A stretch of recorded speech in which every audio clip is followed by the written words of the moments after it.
नैना से लोरवा बहे, बेटी के करम कैसन रे।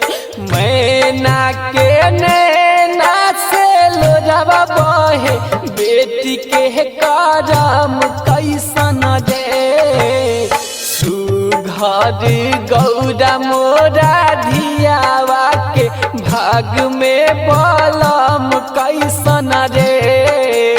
सुघर गौरा मोरा धियावा के, भाग में बलम कैसन रे।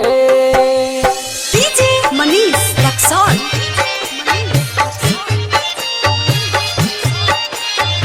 मिक्स बार चाहत रिकॉर्डिंग स्टूडियो साजिदपुर मेढुका बाजार।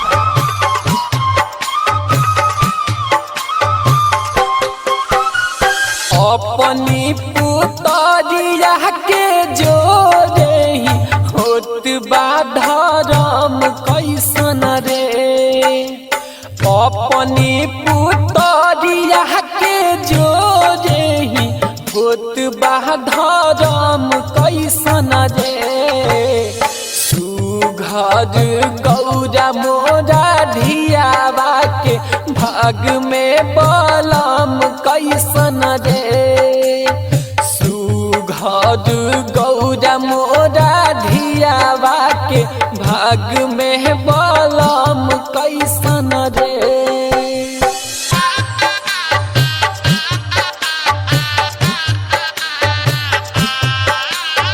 डीजे मनीष रक्सौल।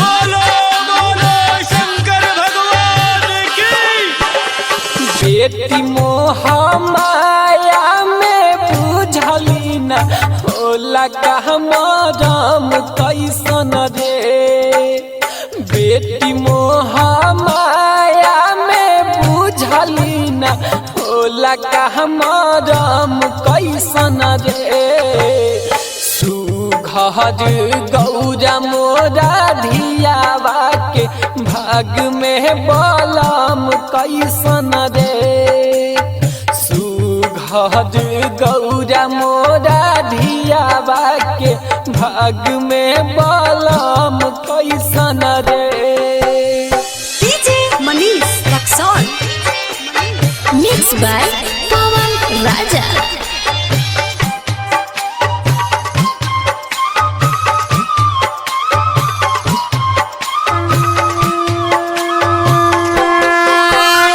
भगती में पागल होके पूजत रहली, लिहली परान कैसन रे।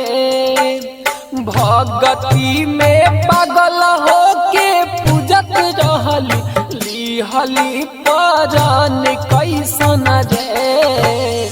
सुघर गौरा मोरा धियावा के, भाग में बलम कैसन रे। सुघर गौरा मोरा धियावा के, भाग में बलम कैसन रे।